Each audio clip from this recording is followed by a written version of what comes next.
I am back from India. It's time to catch up, see what I've missed, find out what's been going on, and just say hello to everybody. It's going to be one of those kind of long, rambly type of shows.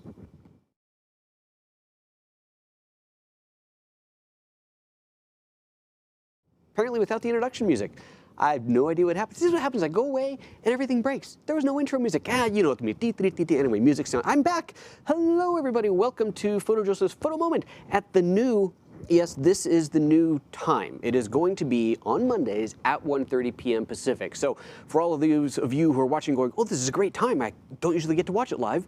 Excellent. I'm very glad to tell you that this is the new time. For those of you who are going, what the heck, I can't watch it at this time, and I usually watch it at 9:30 a.m. I'm sorry.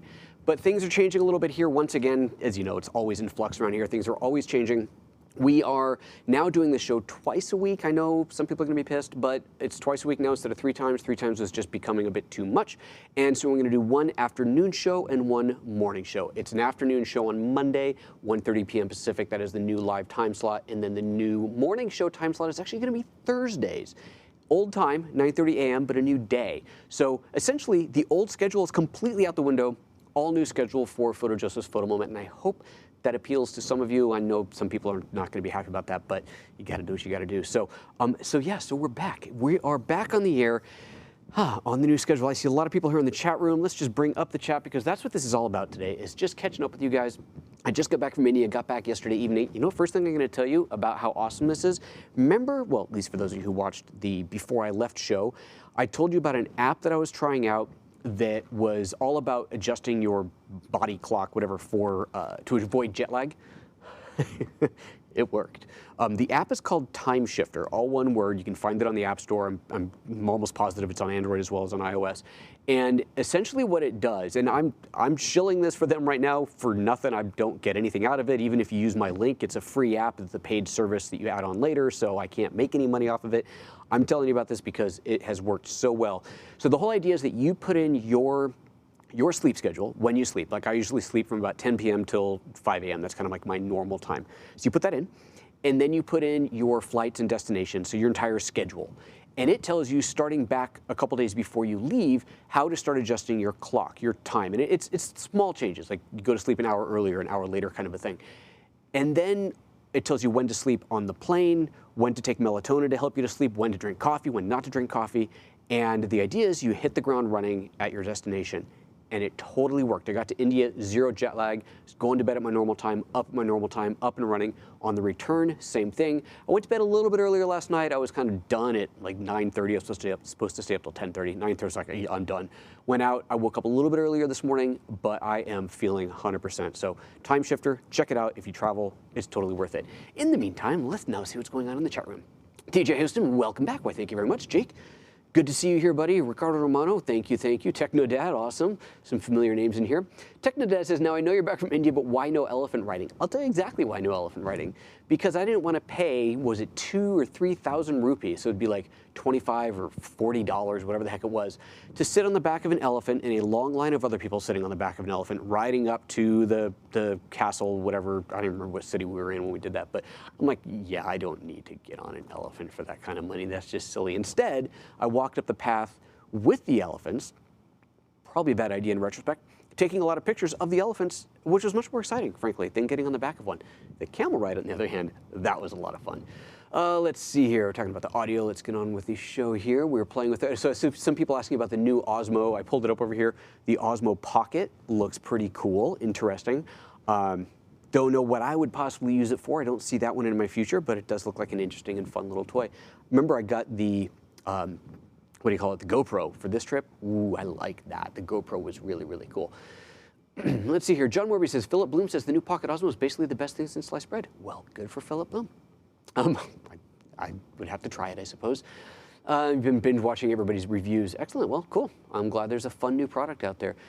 Lucid Productions just back from safari in Africa. Nice. Very cool. Where'd you go? And hey, by the way, remember, notice how some people here are putting PhotoJoseph in front of it. Do that for me. If you got an actual specific thing you want me to address, just type out PhotoJoseph in front of it. It shows up in red on my screen. It makes it easier for me to find. Ben, the sharpness and impact of the title image. Brilliant. Don't you like that, do you? Me on the camel. There you go. Pretty fun, I must say. Trevor says he still would like to go to India. Hey, come with me in February. I'm going back. I actually have to update my graphic now because now I've got my own photos. I can finally put my own graphic in there, but I'm going. Remember, the whole reason I went on this trip was to prep for my workshop in January and February. So PhotoJoseph.com/India, all the infos are there. But this whole trip was a scouting trip for that. And boy, let me tell you, we're gonna have a good time. We are gonna see some pretty awesome stuff. So I'm going to be sharing more photos over the upcoming weeks and video. We'll talk about that in a moment. Of what I've seen and what I experienced there, which is all the whole purpose of this was to get there before I go there with those of you who are coming with me, and there is still room on the tour, so for anybody who wants to come, PhotoJoseph.com/India, please do. All right, let's see here.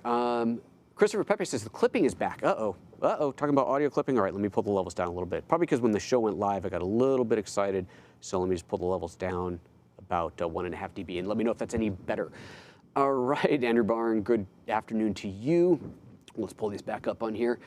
Let's see here. Jake, the elephant whisperer. Elephants are really, I'll show you when we get to the photos of these one of these days, but the elephants are all painted on their kind of foreheads and trunks and super pretty. Like, it's really cool looking. And I know a lot of that's just, obviously where I saw the elephants is a total tourist thing, which is kind of ridiculous, but it is what it is. Ricardo says, so when you're updating us with your trips, videos, features. Okay, so let's talk about the video. I will take some time, not today's show. I'm going to do a separate show dedicated to my workflow because there's parts of it that were awesome and parts of it that weren't. And frankly, the part of it that wasn't comes down to Apple's iCloud, which really, really annoyed me. But let me give you a very basic summary of how I did this, and then we'll go into detail again on a future show I'm going to do one dedicated to it. But essentially, as most of you probably know, I traveled just with the iPad. I did not bring a laptop, so I had my Lumix cameras. I had the G9 and the GH5S. I had this. Oh, and I had the GoPro. Obviously, I had my iPhone, and no laptop. And then for external hardware, I had the Norbox and a backup SSD drive for that. So I had multiple places to copy content to. What I ended up doing for simplicity's sake was instead of relying on the Norbox to edit from, which is a great solution but does require two different pieces to be running at once, the laptop and the iPad and the Norbox, I ended up just using the Norbox for backup and copying everything locally in here. I deleted all of my content off of the iPad, all of the photos on there, because I had recently moved those over to Lightroom. That is another discussion for another day. We will talk about that. That experience is finally done. I have a lot of really good info for you about that whole process of moving from Photos to Lightroom. Again, another topic for another show. But I copied everything internally onto here, which was awesome. I was editing everything inside of LumaFusion, which was awesome. It ceased to be awesome when I hit really fast internet at one hotel. The iPad uploaded everything in Photos up to iCloud, and then started erasing it from the iPad. Oops. And then I was on a slow connection, and I could no longer get to my content. Oops. So needless to say, not a happy situation. I would like to use that as the excuse for why I didn't get any videos uploaded, but that's not the case. The reason I didn't get anything uploaded other than the intro video, my On My Way Out There video, which if you haven't seen that, I've already linked to it up here. It was kind of fun, the whole me getting there adventure. But I did not get any other content uploaded because I didn't have time. I had this ridiculous idea in my head that I was going to get back to the hotel every night and have all this time to edit. I got back to the hotel every night and passed out. We were out from pre-sunrise to post-sunset every single day. Maybe I'd have an hour and a half break in the middle of the day back at the hotel, in which case I would probably offload some footage if I had time to. But for the most part, I got back to the hotel, dumped my footage every day, dumped my footage, backed it up to the Norbox, so I had multiple copies of it, never took it off of the cards, had enough cards in there so I didn't have to do that, and then passed out. So I got one video almost finished editing, and that was for the first city of Kolkata.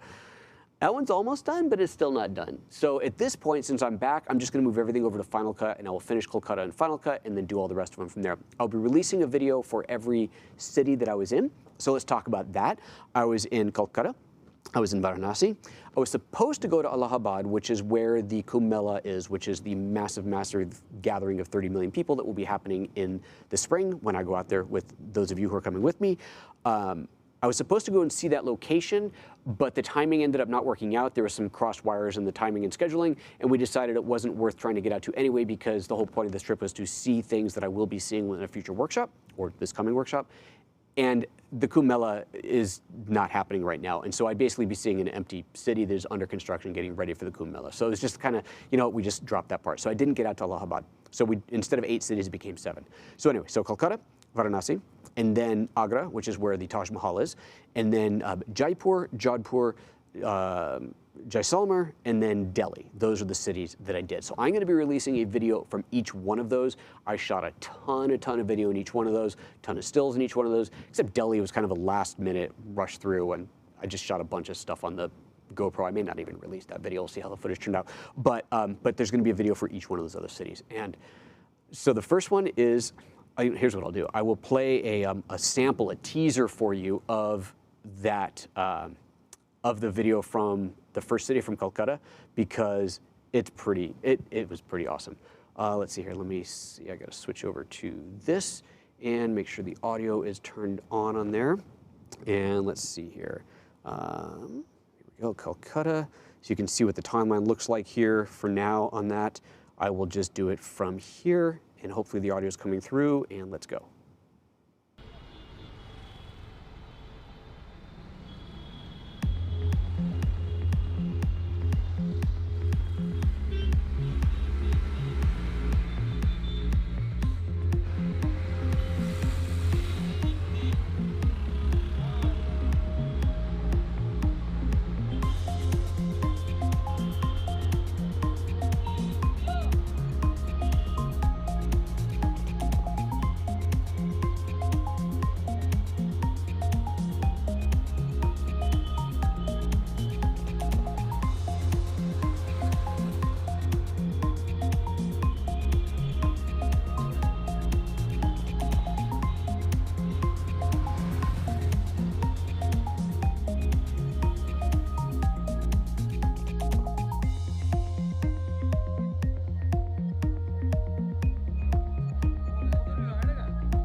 All right, that's all you get to see.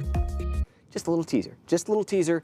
That video's coming together very nicely, I think. So I'm gonna do some audio. Anyway, there's work to be done. Did you like that? Was that kind of cool? So I tried to shoot. There's obviously going to be a lot of repetition in this style, but I also tried to approach each city slightly differently. I don't know, we'll see what happens when it all comes together. So anyway, so that's it. I still got some work to do. Let's see here, back over to the chit chat. So anyway, so that's kind of the summary of why I didn't get the videos uploaded while I was out there. Like I said, I would have liked to have blamed it on, the iCloud thing or lack of bandwidth, which would have been legit, but the one video that I did upload, I ended up doing over the cell phone. But for the most part, it was just time, just purely time. Technodad asking, did that music site work? I forget which one you recommended, but I did try out, I did not end up trying out anything new from the road. I found a way to download the content over mobile for Artlist, but it still is not ideal. So what he's talking about is, while I was out there, one of the challenges that I ran into is I needed new music, as expected, and I'm going through artlist.io, which is the service that I use to get music from my vlogs. And the process, the website is okay on mobile for exploring, but when you go to download it, it doesn't actually work. And then someone pointed out to me, which was super awesome, that you actually can download it if you use the link that comes in the email, and then you download it it basically opens in a browser, and you save that to your iCloud account or to your Dropbox account, and then from there you transfer it over. It's a whole pain in the butt. I'm not ready to do a show on how to make that work really well yet, how to get your music while on a iOS, a totally mobile experience, because I don't think it's really clean yet. But hopefully if I can refine that, I'll get you there. But yeah, basically what it comes down to is I was possibly looking for a new service, a new music licensing service that had a better mobile downloading experience. And none of them really seem to. They all really expect you to be on your desktop, and they kind of have workarounds if you're on mobile, but workarounds suck, as you well know. Anyway, Technodad, thanks for trying to help with that. I do appreciate that. Okay, Martin Reveliging says, any plans to get the new iPad Pro? No, I would very much like to, but this one's still brand new. I just got this at the beginning of this year, and it's a phenomenal machine. There's no limitations to what I'm doing that are limited to this hardware, right? There's none of my frustrations about working with this are limited by hardware. Obviously, the new machine's faster. I'm sure that would be great, but I don't feel like this is slow in any way, shape, or form. My frustrations with working on iOS exclusively are still file management. And it's getting better, but there's just no replacement for a true macOS-based operating system. Not yet. Not yet. It's getting better. It's getting better. Ricardo says, so lack of production was not due to your equipment, right? No. If I had had the laptop with me, I would not have had the iCloud, my videos suddenly disappeared problem. So that would have been true. If I had had a laptop, I can edit faster in Final Cut than I can in LumaFusion. There's no doubt about that. But I really enjoy the experience of editing in LumaFusion. So I don't know if I had had the laptop, if that meant I would have actually gotten anything done as opposed to almost done like I did. Maybe I would have finished one video just because I know I can edit faster in that. But for the most part, no, it just came down to time. It just came down to time. Aaron Parecki says, please do release the GoPro only video. That would be in Delhi. It'll be a good demonstration that you don't need tons of gear to make a good video. We'll see how it turned out. So I screwed up something with the GoPro. So in the GoPro, you have 3 different modes. You have a photo mode, a video mode, and then the time-lapse mode. And the time-lapse has a variety of settings, which incidentally, I did use the GoPro windshield mounted in the what is it called? The hyperlapse, I forget what it's called. Anyway, one of the time-lapse modes. And I did that between every city that we drove, each of the cities we drove between. So I have 3, 4, 5 hours of footage compressed down into whatever 10, 15, 20 minutes that it is, of which I will use pieces of for the vlog. But I do intend to release each of those full-length pieces just as standalone videos for, here's the drive from Delhi to Agra, here's the drive from Agra to Jaisalmer, or to Jaipur. And so I'm just going to release those, maybe throw some music on there and an opening title and just let it go, because it's kind of fun and it's kind of crazy to see what the roads are like in India. It's an experience. It's an experience. So I will release those in their entirety just as separate videos.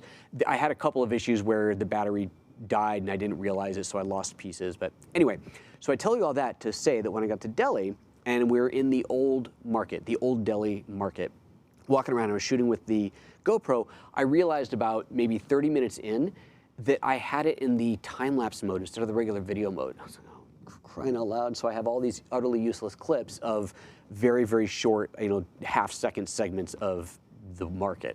So then I switched over to the proper mode, and obviously that worked a lot better. And we'll see how much, if I got anything that's in there that's really worth putting together. I didn't take too many still pictures with the GoPro, but the video is, it really is great what it does. Obviously, very wide field of view. You don't have to worry about focusing. You just turn it on and get it in there. And it was funny to get people's reactions. I'd like go up to a market place where they've got stalls with, I don't know, dried fruit and spices and stuff like that, and I'd kind of come in with the camera and just kind of do this and go over it and go up to the vendor's face and then back out again, and they'd always get a kick out of it, and people were like, is that a camera? And it was kind of fun.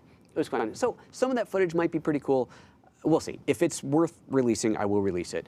Anyway, so we'll see how that goes. All right, let's see here. My secret machine says, oh, you're back. I am. Hope you had an awesome trip. I did. Thank you very much. Were you happy with the clothing? Excellent question, Ricardo. Yes. Exceptionally happy with the clothing. So for those of you, again, who may have missed the opening piece, the opening pre-show that I did where I went, where I discussed all the gear that I was taking, you can get to that, actually. It's on PhotoJoseph.com at, what is it? Here's the webpage. If you go to PhotoJoseph.com, and then I think it's, well, anyway, it's on the front page. You'll see this packed, and there's a whole video in there. But on here, I have a list of all the actual gear that I brought. Basically, everything in here is listed. And the clothing was a big part of this. So I went extremely light. I had 1 pair of pants, 2 shirts, 2 pair of underwear, 2 pair of socks, and that was it. And everything is designed, the clothing are all designed to be worn multiple days without wrinkling, smelling, all that good stuff. They're meant to dry very quickly when you wash them by hand and in the sink, in the hotel sink, and they all worked flawlessly. The pants I never washed, I threw them in the wash last night. I swear they look like I hadn't worn them a day. Unbelievable how clean the pants still looked. The shirts, nothing smelled at all. Even my socks, which I was wearing these special fancy socks that I was wearing inside of hiking boots, steel-toed hiking boots that I wore everywhere. Even the socks didn't smell. How is that even possible? But it was all super comfortable. It's all very lightweight. It's obviously warm weather there, so roll up the sleeves, that sort of thing. But yeah, they were phenomenal. Super, super happy with it. And then the pants that are from a company called Clothing Arts are these pickpocket-proof pants, and they have pockets within the pocket, so there's places to kind of hide your wallet, hide your passport that's behind double and triple layered zipper and security and buttons and yada yada. All worked great. I would say there were only a couple times that I was somewhere where I'd actually have to worry about pickpockets, like the old Delhi market. That's definitely a place because it was super packed in there. But for those of you who follow me on Twitter, you might have seen I tweeted something about doing the belt and braces, going for the triple lock protection on the pocket with the wallet in it when I went into the old Delhi market.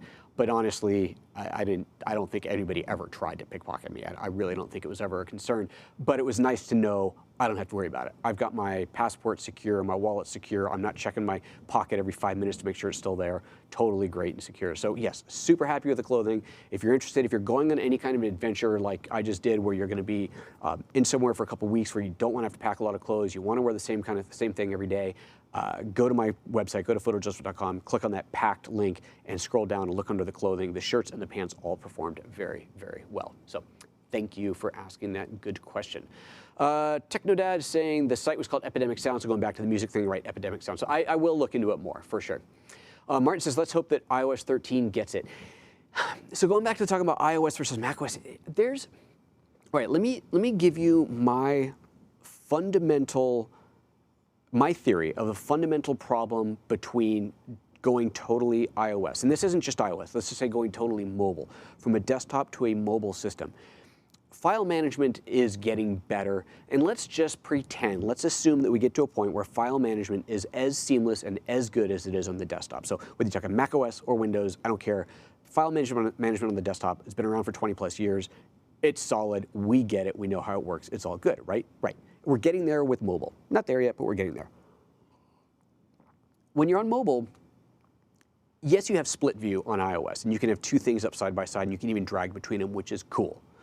On desktop, you can have as many things open as you want at once. You can make the windows small, and you can have your calendar and your mail and your chat and your whatever. You can all these things open at once, which definitely helps for a lot of type of projects, right? There are certain things that I do, like working on the website. If I'm actually working on my website, I've got obviously a web browser open where I'm doing the editing, which I can't do on mobile, by the way. I've got maybe a photo editor open. I've got my image compression app that I use open. I've got various windows that are open and kind of positioned so I can quickly get to them where I'm dragging stuff in and out. It's just like a huge melange of stuff that there's no way I can do that on iOS right now. Okay, that's fine. Maybe one day we get past all of that. But here's the fundamental problem that I see, and I don't think anybody has a solution to this yet, and I don't know what it would really be. When you go to move something with a trackpad or with a mouse, and you just think really, really simple. You want to move an icon from the desktop to another window, right? You navigate your mouse over that item. You click on it and drag it in, right? It's like one movement. Click, drag is essentially one smooth movement. You get fast at it, you're like, click, drag. Just click, drag, you just do it. You can't do that on a touch interface, because if you just swipe, you have just swiped the screen, right? We have learned to swipe the screen, to swipe across. That moves to the next page and the next item, whatever it is. If you want to tap and drag something, you have to tap and hold for a moment, hold for a beat while it picks it up and then drag it. Or if you're on a device that has force touch, you push hard on it and that picks it up and then you can move it. But it's an extra level, it's an extra step, and that may not be a big deal when you're doing it once, but when you do it 100,000 times in a day, suddenly that doubles and it becomes a real problem. It slows down the workflow dramatically. If we think about the future where we'd have a big, huge, all-glass tabletop type screen where you're moving things around as if it was a mouse, right? Where your fingers become like a mouse and you can just click and drag in one fell swoop. There's no click, tap, wait, and drag. Great. That would be the solution, but then we're talking about, well, now it's different than what we've got on our small devices. And the small devices, you need to have swipe through the screen. So then we have to train ourselves to use essentially the same operating system differently on a different size device. And that doesn't make sense. So I don't know what the solution is. I don't think anybody does, but that is one of the fundamental problems. Even like I'm working in LumaFusion, right? Love it. Moving stuff around, but when I want to move a clip from one place to another, I don't just drag it. I have to tap and hold, wait for it to get picked up, and then I can drag it. That's not LumaFusion's fault. That is the limitation of a touch interface, and it slows you down. it just slows you down dramatically. So that's my rant, that's my theory. Tell me if I'm wrong, but I've been basing my reasoning for not being able to really truly migrate off of that. That really is what it comes down to. Okay. Let's see here. Ricardo Romano says, I really appreciate the video about your equipment. Lots of very cool things. Awesome. Unfortunately, I don't think that clothing is available in Europe. I think that they ship worldwide. So the 3 items that I listed, the pants and the 2 different shirts, are all from different companies. Clothing Arts is, I'm pretty sure they ship worldwide. Click on the link again. It takes you to their website and see. One of the shirts is from REI. I really liked that one. I have no idea whether they ship worldwide or not. And one of the shirts is available on Amazon. I actually bought it at a local store, but it's available on Amazon, so it's probably shipping worldwide. Anyway, again, all listed in that. The link is, you know, where it is. The link to the web page is actually down below from this video. Actually, it's up here. Ooh, right, I put it up here. It's actually up here. So click on this, click on the one that says packed or something, and you'll see it. I forgot I put it there. Okay, Ricardo also says, by the way, I made a research about the backpack, and those think tank items are available here. Cool. Thank you. It's always very interesting viewing your videos. I learned the existence of very cool stuff. Awesome. So, yeah, let me talk about the backpack for a moment. So this was the backpack. This is the one that I used, that I took out there. The really cool thing of it is the Rotation 180 from Think Tank. The really cool thing about this, let's see if can I do this without messing things up? I think so, because my cables are all tucked into shirts. Yes, okay, I can do this safely. So for those of you that might have missed it, this is the entirety of the backpack. There is a camera bag on the bottom half and an open space on the top half. The top half open space can be filled in with another camera holder, so camera gear, but the idea behind the way it's configured now is the top half is open for whatever. The bottom half is the camera storage, and let me loosen this up. I got this big sweater on now. The idea here is that it is, tighten this up, somewhere in here now, find the strap that I just loosened. There it is you can release this, pull this over, and this is your camera. I'm not going to go all the way. I feel like I'm going to rip my mic off. But anyway, so this is now the camera pack. Okay, so this is really, really cool. This whole thing comes out.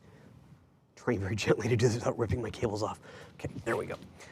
The whole thing comes out, and you can then, wait, let me just do that. I'll take it off here.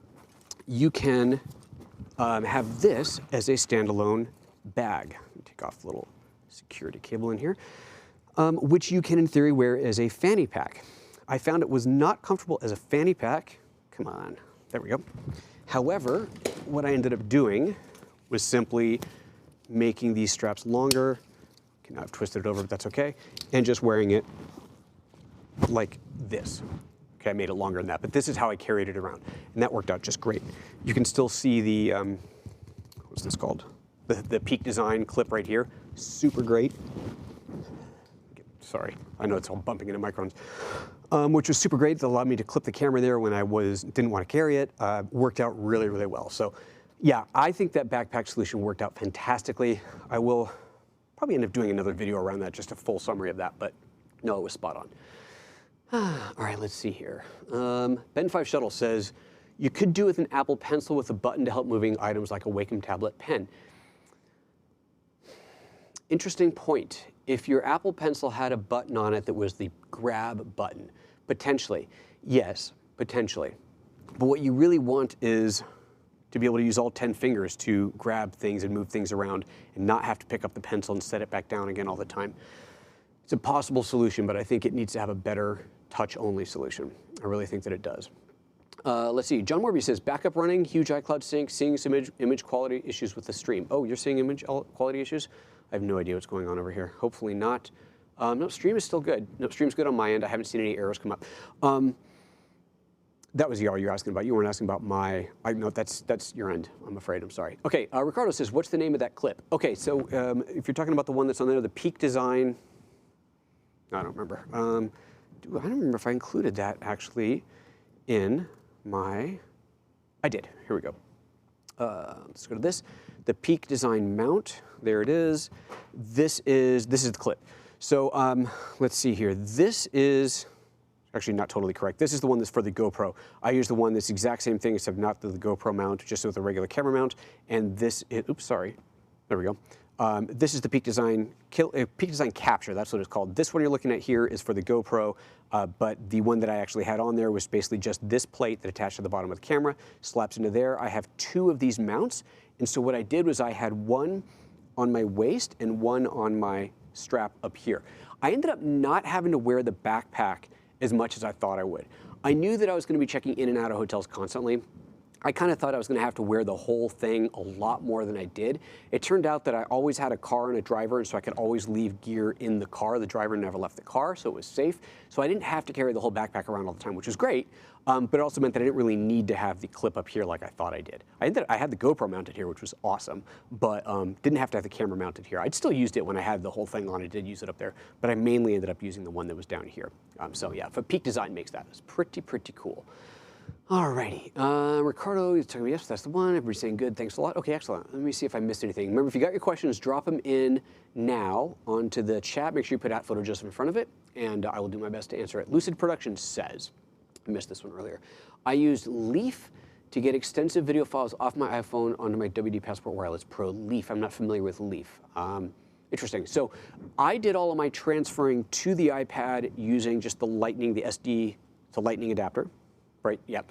Copied everything to the iPad there. And then I copied it a second time onto the NAR box dedicated. And then a couple of times on the trip, I backed up the NAR box to an SSD drive. So I have multiple copies. At some points I have 4 copies of files.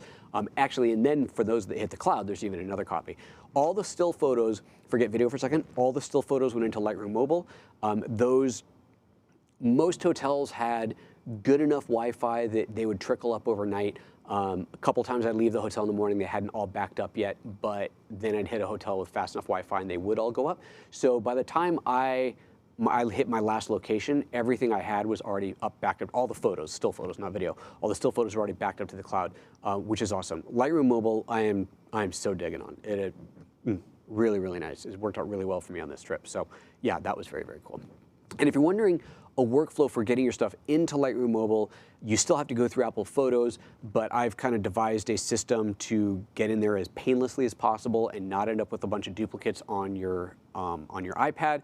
I will link to that video up here. I already did a video on that a little while ago, so you can check that out and see how that works out. Let's see here. What else have we got?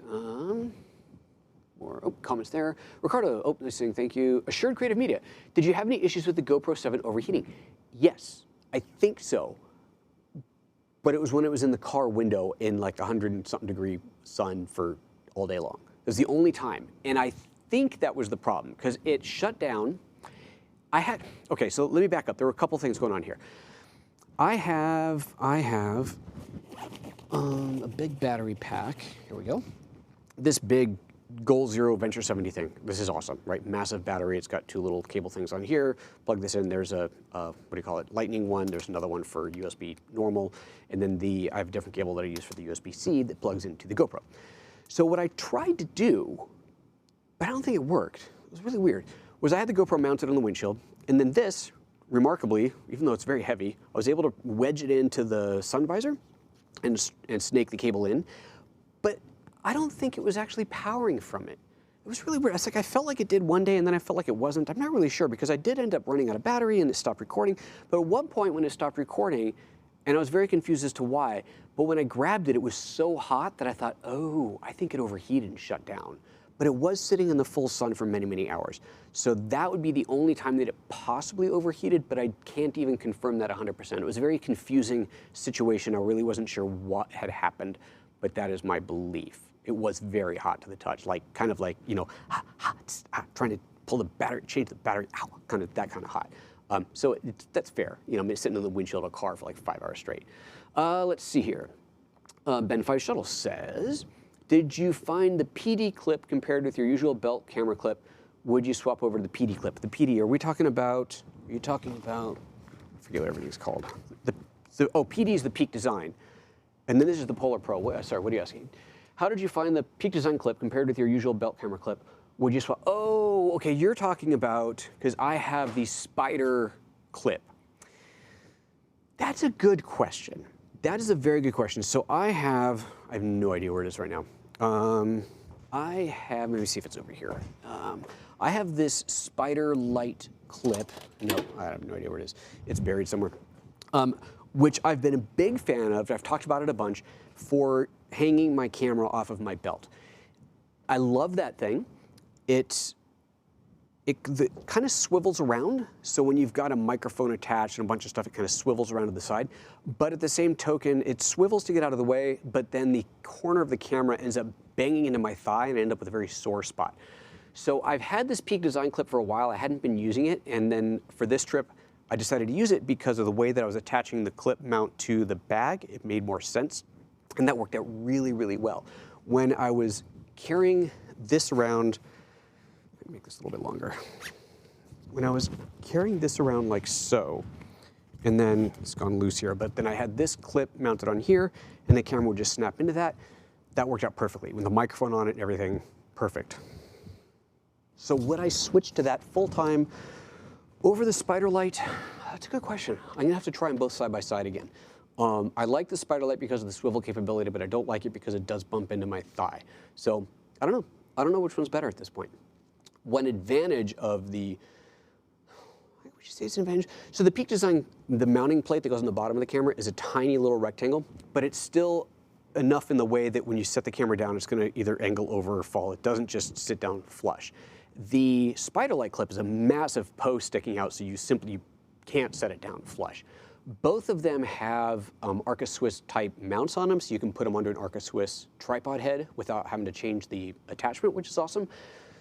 I think it's just personal preference, and I don't know what mine would be at this point. So sorry for that totally useless answer. Lucid Production says, Leaf iBridge Mobile Media copies files from iPhone onto micro SD cards, just shove them into the card reader, infinite mobile storage. All right, I will check it out. Leaf iBridge Mobile Media. Well, thanks for the reference. I will look at it. Lucid dongle plugs into the lightning port. Yeah, that's, I use the lightning, SD lightning dongle thing that plugs in. It's great. I mean, that little Apple dongle is whatever, 30 bucks or 40 bucks or something stupid like that, but it's awesome. It does the job. All right, I think that's everything. All right, last chance to get any other questions in there, and then I'm going to drop this thing off. The show is long enough already. Let's see here. Anything? Let's see if there's anything I missed.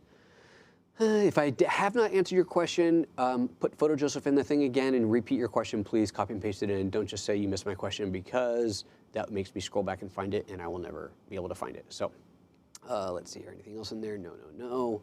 Anything come up the bottom? No, no, no. Let's see here. Let me pull up Lightroom real quick. I'll see if there's some other favorite photos. Did you guys see this photo? Where are we? There we go. See this one? I love this photo. That was in Jodhpur, I think. Oh, so beautiful. So cool. Such a beautiful place. So many colors. So many colors. Let's see. I'll show you something else. I'll show you a really cool sunrise. Let's see here. This is like hundreds of photos in here of the same sunrise, but there's a pretty decent one. Oops. Do that. There we go. Yeah, that was kind of nice. The one good sunrise that we had, because the smog situation there is really bad. Like really bad. There really isn't a sunrise in most places that we are at. It just gets lighter. Yeah, it's very sad, but it is true. Ben Five Shuttle says, just for reference, Peak Design also do a mounting plate for Manfrotto now. Well, that's interesting. Kind of wish everybody would just go to Arca Swiss. Makes everything a lot easier. Nice to have a universal mount that just everything works on. And the Manfrotto plates are much bigger and more robust, and I get that. But that's good. But that's good that they do that. Okay, that appears to be everything over in the chat room. So therefore, we're going to call it quits. Hey, thanks for tuning in today. On Thursday's show, I think what I'm going to do Thursday is one of the challenges that I ran into that I was completely I hadn't thought about. I hadn't thought through. If I had thought about it, I would have been aware of it, but I didn't, because I'm smart like that. One of the biggest challenges that I had was that I'm shooting NTSC in a PAL country. I'm shooting 60 hertz in a 50 hertz country. And there were some really unique challenges with that. So I'm going to discuss how I overcame those challenges with various equipment, right? With the G9, which doesn't have a PAL setting, GH5S, which does have a PAL setting, and not only has PAL, but it also has a shutter angle setting, so I can fine tune that exactly. And the GoPro, which does have a PAL setting, but it all kind of mashes up together. And anyway, I'm going to explain that whole process because I think it's really interesting, right? If you're living in North America and you're traveling to a PAL country, odds are you're not going to just start shooting everything in PAL, because then when you get it home, it may not play on your TV properly, and you think, well, I'm going to put it on YouTube, so who cares? But you put it on YouTube, and then how does it play on your NTSC TV when it's a 50 frame and on a 60? Anyway, it's a whole thing. And so I ran into that challenge, and if you look at when I finally released it, when you watch the first entry of the vlog from Calcutta, and you might even see this a little bit in the getting there video, you see some light flickering, and I kind of, it took a day for my brain to go, oh, right, this is a problem. I have to solve this problem now, or all my video footage is going to look like crap whenever there's artificial light, which there's a lot more artificial light than you would expect. Just, you know, if you're shooting outdoors, but there's a shop window behind you, or a shop window in the scene that's got a light on, and suddenly it's pulsing, your attention goes straight to that pulse. So you got to resolve that. So I'm going to talk about how I resolved that as much as I was able to, and go through all the different numbers and different techniques and so on. So that's going to be Thursday's show, which I think will be very, very interesting. Ricardo says, I don't understand that NTSC problem. I live in a PAL country, but I didn't have any problems uploading at NTSC. Maybe only luck. No, it is not luck. It has to do with electrical frequency. We'll save that, Ricardo. Just come watch the show on Thursday. If you can't watch it live, obviously it'll be re-uploaded later as well. But it's a real challenge. It depends. I mean, it's the same if you're going NTSC to PAL, PAL to NTSC. It's a real issue, and you have to solve it, or else you're going to get flickering lights in your video. Ricardo says, and the storage was enough. Yes, I had plenty of storage. I didn't even fill half my iPad. I was shooting 1080p. That's why. I shot 1080p, but the iPad this is a 512 gig iPad, and I wiped almost everything off of it, and I still have 200 and something gigs free on it, so we're good to go. Okay, that's it. Thank you so much for tuning in, everybody. That was a lot of fun. Thanks for all your questions. That was a grand old time. I will see you on Thursday. Bye-bye.